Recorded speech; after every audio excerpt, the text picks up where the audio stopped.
120 kilometers, 8 to 10 days through the heart of the Dolomites. The Alta Via 1 is one of Europe's most iconic treks, equal parts adventure and comfort.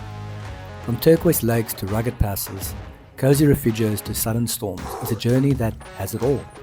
But how do you plan it? When should you go? What do you pack? And what's waiting for you along the way? This is your ultimate guide to the Alta Via 1.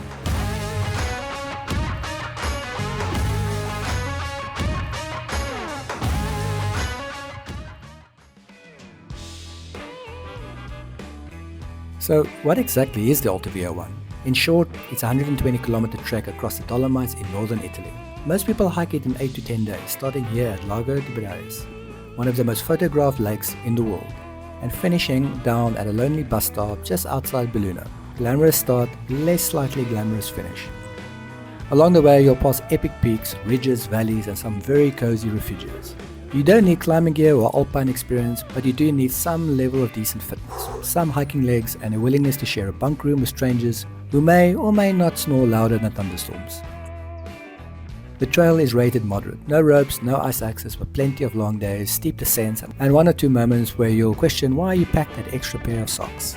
In short, it's the perfect mix of challenge and comfort, adventure during the day, pasta and strudel at night.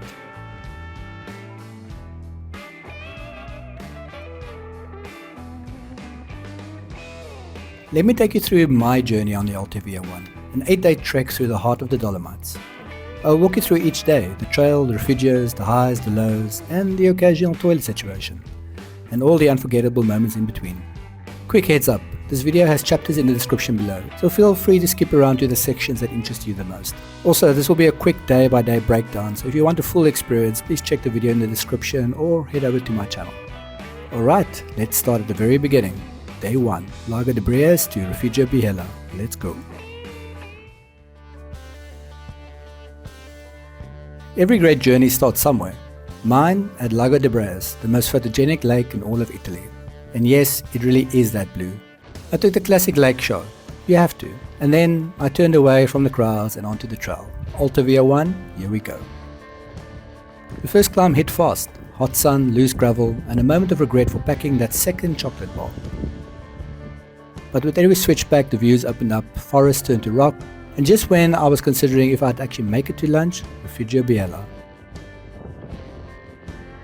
I sat outside with a view of the Croce del Becco, panini cold drinks and that quiet buzz of hikers starting something big.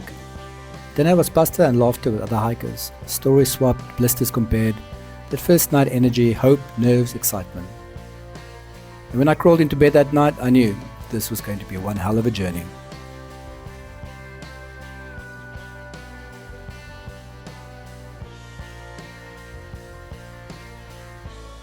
Day 2 began with an optimistically stiff wake-up call at Refugio Belluno.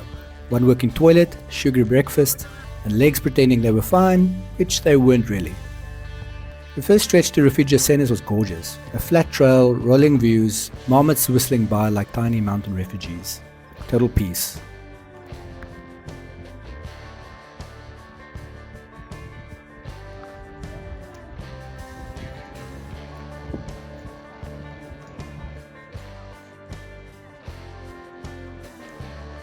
And then came the descent into Refugio Belluno, 500 meters down on loose rock under a blazing sun. My quads filed a complaint. I reached Belluno looking like a survivor of a bad reality show. But a cold beer and a panini fixed everything. Well, temporarily. From there it was 5 kilometers uphill to Refugio Finance, a long hot jeep road with zero shade.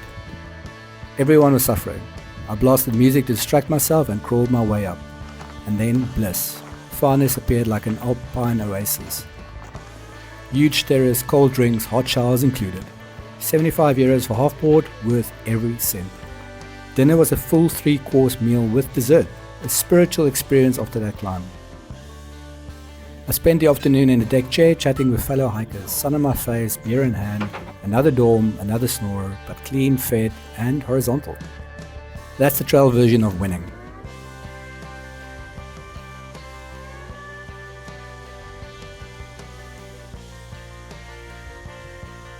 Day 3 kicked off with sweet breakfast, strong coffee and a lie I told myself. Today's going to be a flat one.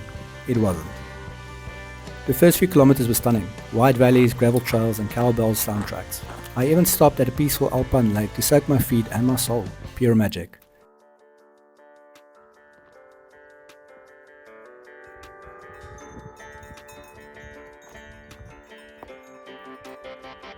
Then came the climb. Actually, 2 climbs. First one, rocky but doable. Second one, a 600 meter leg burner under full sun. Picture me roasting like a baguette in a convection oven. But the views, peak Dolomites. Lunch was beside a shimmering lake. My packed sandwich from Funners was dry, but somehow delicious after all that effort.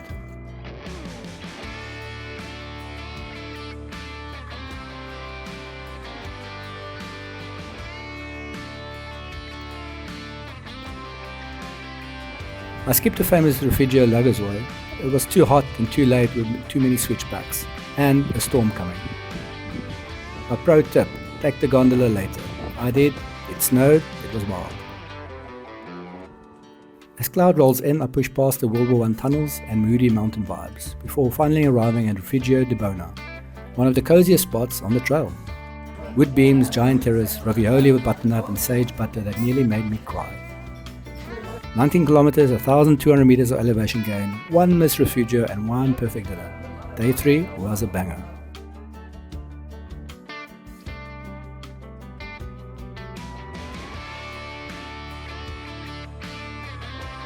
Day 4. The forecast said clear skies, my legs said please don't, and the trail said hope you packed a spare soul.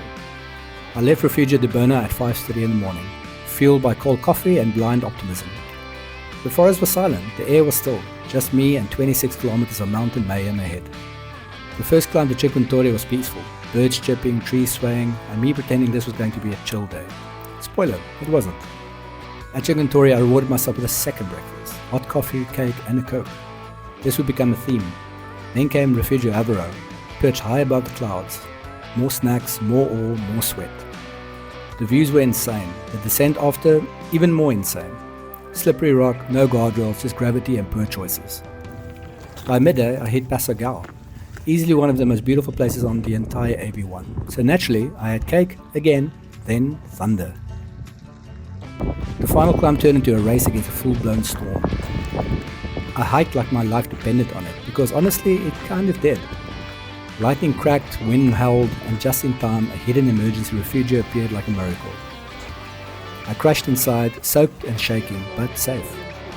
After about 45 minutes of storm bonding with other hikers, I dragged myself for the final 3 kilometers to Refugio Stolonza, a real bed, a hot shower, pasta sent from heaven, and socks that no longer smelled like betrayal. 26 kilometers, 1100 elevation gain, 2 breakfasts, 1 storm, 0 regrets.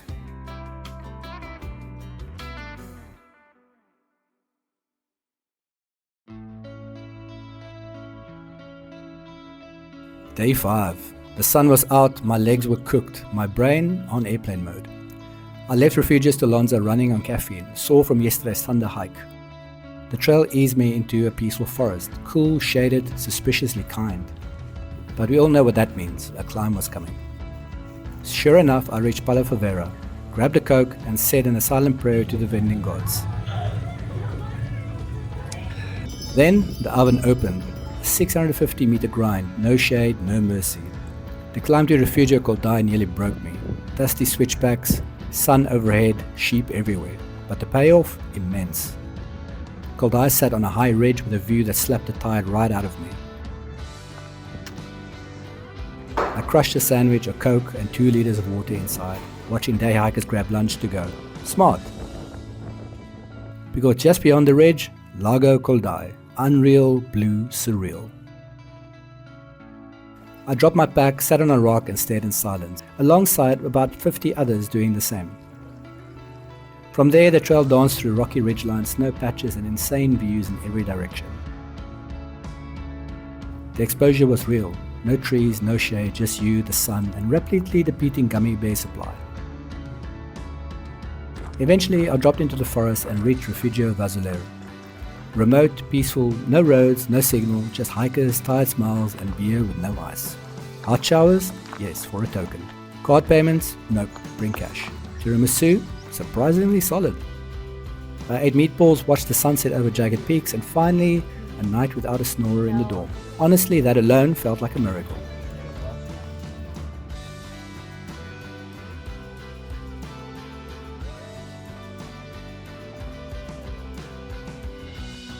Day 6. I thought I was in for a chill one. Fresh shirt, short mileage, easy morning, right? Wrong. The Dolomites had other plans. Loose rocky descents, sketchy turns, and a surprise river crossing that soaked my boots and my pride. But halfway through the chaos, I saw her, Annette. Just flew in from Rotterdam just to join me for the final 3 days.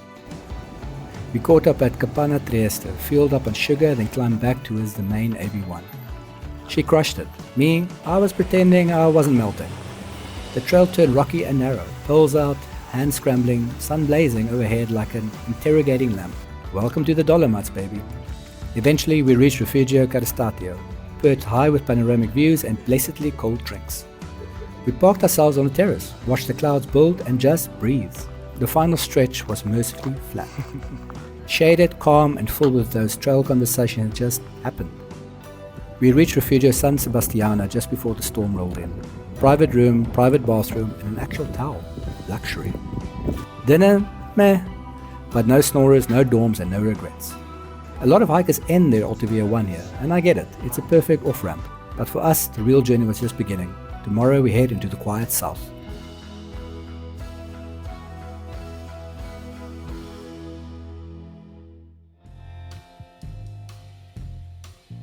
Most hikers stop at day 6. We didn't. Day 7 started innocent enough, 11 kilometers, 700 meters up, clear skies.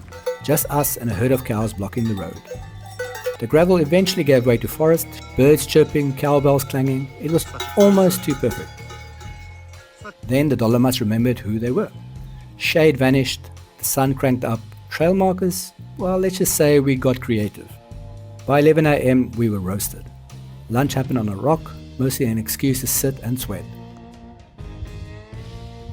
And then Refugio Pramparet. Remote, quiet, no road, no signal, no tourists. €5 showers, 2 minutes, brutal. No private rooms, but no snorers either. And the view? Top 3 of the trail. We ended the day with a jug of €6 wine. A glowing sunset and that quiet kind of joy you only feel when you truly earned the moment. This place isn't easy to reach, but that's exactly why it's worth it.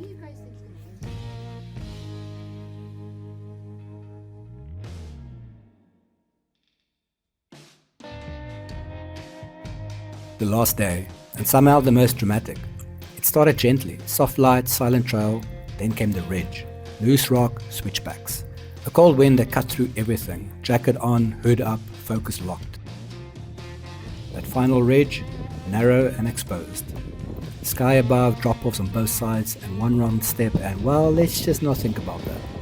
But crossing it, main character moment. After that, just pure silence. Clouds below us, mountains lit gold. We stopped, sat down, and opened our packed breakfast. The breakfast view of the trip, hands down. Feeling good, we aimed for the next refugio. Just a coffee, we said. 2 hours later, still hiking. Across wild ridgelines, past meadows and marmots. Finally, Refugio Pian de Fontana.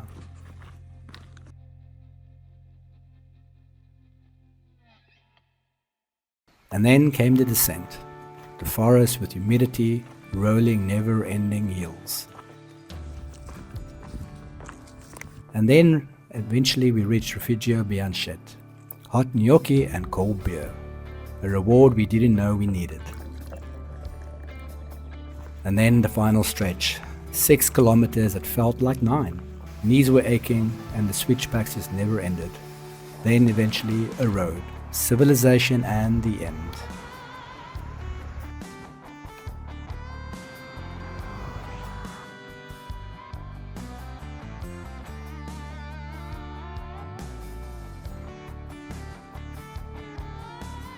So how many days should you actually plan for the Alta Via 1? That depends on your pace, but here are 3 sample itineraries to give you an idea. First up is the 7-day fast option. Perfect if you're short on time or like big days. We'll combine some stages, think 25 kilometers per day. And basically power through with longer hikes and fewer breaks. Great for mountain goats, maybe less great for strudel breaks.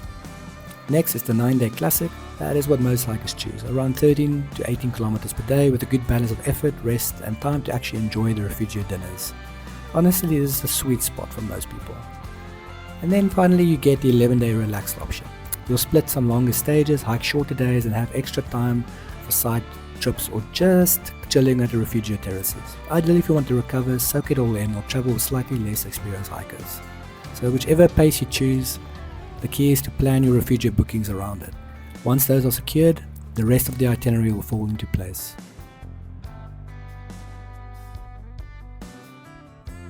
Okay, so now you know the stages, but how do you actually plan the route? The first step is deciding how many days you want to hike. Most people do it in 8 to 10 days, but you can go faster if you part mountain goat or slow if you enjoy those extra cappuccino breaks. Once you've got your schedule, it's time to book the refugios. And there's the catch, they fill up months in advance, like book in February for August kind of in advance. Each refugio is booked individually. Some have online booking systems, other you'll have to email, and a few still want you to call actually. Don't expect a single magic website. This is old school, one hut at a time. Half board is the standard deal, dinner, bed and breakfast. So yes, you're basically planning a mountain hopping food tour with hiking in between. Pro tip, start with the most popular refugios like Farnes, Lagazoy and Avero. Get those locked in first, then fill in the rest around them. Once you've got the bookings, the rest of your route will naturally fall into place. It takes a bit of admin, but trust me, securing those refugio spots is the key of a stress-free trek.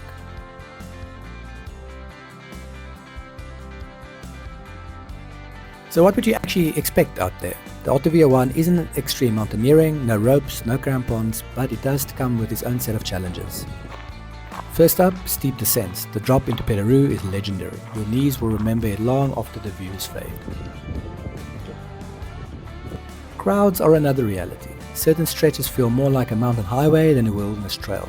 Just smile, step aside, and remember you're all chasing the same strudel at the next refugio. Then there's the weather. 1 minute is blazing sun, the next you're soaked into the bone in a thunderstorm. Pack layers and maybe practice your sprinting for those let's outrun the storm moments.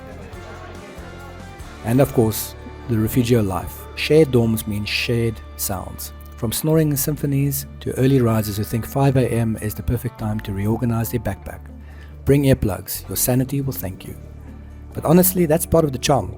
The Alta Via one is tough at times, but the rewards, the landscapes, the people, the food, far outweigh the sore knees and sleepless nights.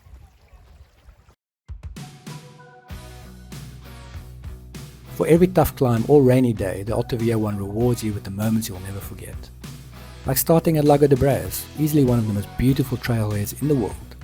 Or catching sunrise on an epic mountain rise and eating breakfast, where the Dolomites glow golden in the morning light above the clouds. Coldai Lake with Civetta towering behind it feels like a scene straight off a fantasy novel.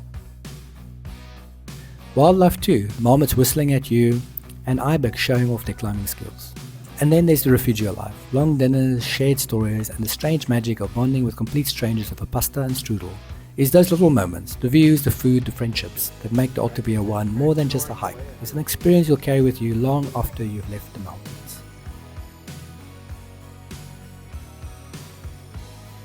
Timing is everything on the Alta Via one. The official hiking season runs from late June to mid-September.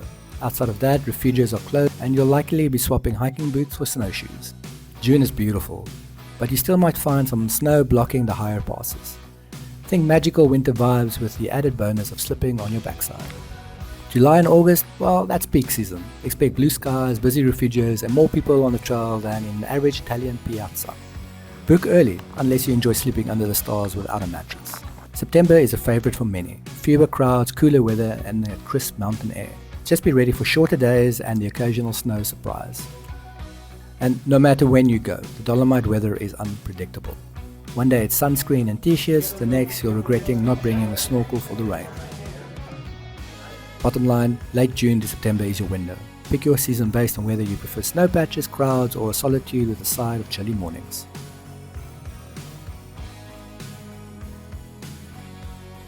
So how do you actually get onto the Alta Via one? The classic starting point is Lago di Braies. Most people fly into Venice, then take a train to Tobiaco, followed by a bus or a taxi to the lake. Easy, right? Well, Italian transport is a bit like the weather. Expect the unexpected. The trail ends near Belluno at a very glamorous finish line, a bus stop called La Pisa. From there you'll catch a bus into Belluno, then a train back to Venice or wherever you're headed. Not quite the red carpet finish, but pizza and gelato are never far away.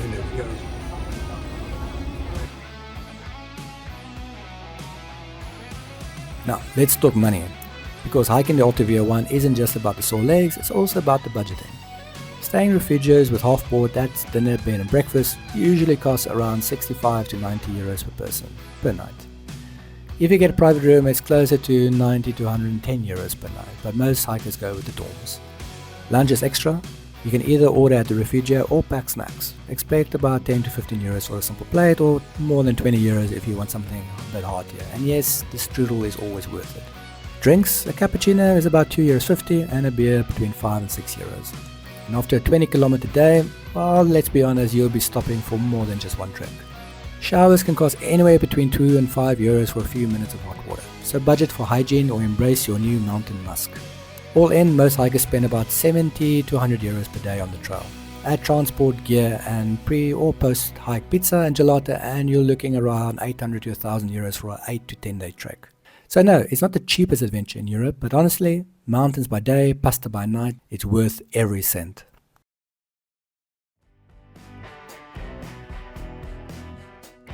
Packing for the Alta Via 1 is a balancing act. Carry too much and you'll regret the climbs, carry too little and you'll regret it in a thunderstorm. Most people go for a 35 to 45 litre pack, big enough for layers, snacks and a sleeping liner, but small enough that you'll not be hauling a sofa across the Dolomites. Absolute essentials, a good rain jacket, hiking poles for those steep descents and a power bank, because the only thing worse than blisters is a dead phone when you're trying to take mountain selfies. Beyond that, keep it light. Remember, every extra pair of socks feels twice as heavy by day 6. And by the way, I've got a full video on my packing gear that I had for my trip at the Alta Via 1. Check it out after this video.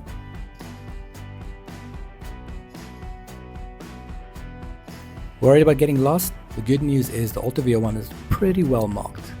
Look out for the classic red and white paint blazes and signposts at every junction. As long as you pay attention, it's pretty hard to go wrong. Still, it helps to carry a proper paper map like the Tobacco AB1 edition or a guidebook with staged breakdowns. They're lightweight and don't run out of battery. For a digital backup, download offline maps on apps like Maps.me, Komoot or AllTrails. Refugio Wi-Fi is patchy at best, so don't count on downloading anything on the trail. And no, Google Maps won't help unless you're searching for the nearest ibex. So between trail signs, a paper map and offline GPS, navigation isn't something you need to stress about on the Alta Via 1. So do you need to be an elite athlete to hike the Alta Via 1? No. You do need a decent level of fitness. Think long days, 6 to 8 hours on the trail with a lot of up and downs. If you can comfortably hike 15 to 20 kilometers in a day with a backpack, you're in good shape for the AB1. Training with stair climbs, hill repeats or weekend hikes will make it much more enjoyable. And don't worry, everyone gets out of breath on the climbs. The difference is whether you look like a majestic mountain goat or a sweaty backpack delivery service. Bottom line, you don't need to be a superhuman. Just reasonably fit, prepared for long days and ready to reward yourself, pasta at the end of each stage.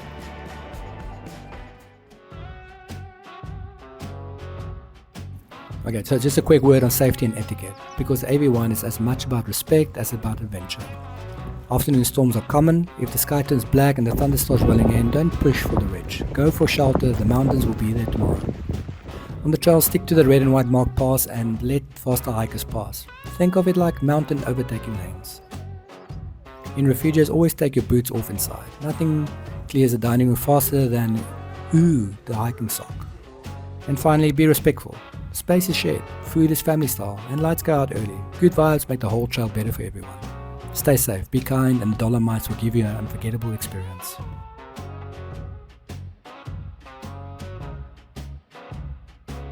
Alright, let's wrap this guide with some practical tips to make your Alta Via 1 a little smoother. Tip 1. Start early. Thunderstorms are common in the afternoon, so the earlier you're on the trail, the better your chances are of finishing dry, or at least only partially soaked. Tip 2. Book refugios months in advance, especially the popular ones like Farnes, Lagazoy and Avaro. Waiting until the last minute is a recipe for disappointment, or a very long walk to the next hut. Tip 3. Carry some cash. Not every refugio takes card, and you don't want to be the person trying to pay the strudel with good intentions.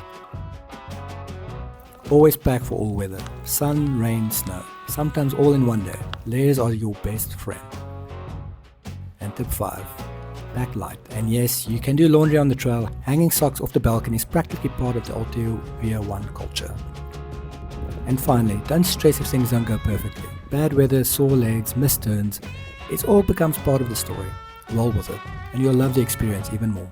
If this guide helped, check out my full day-by-day Alta Via 1 series, where I share the entire trek, from the hardest climbs to the most epic sunsets. And if you're already planning your own adventure, drop a comment with your questions. I'd love to help. Thanks for watching, and see you on the trail. Until next time, keep exploring.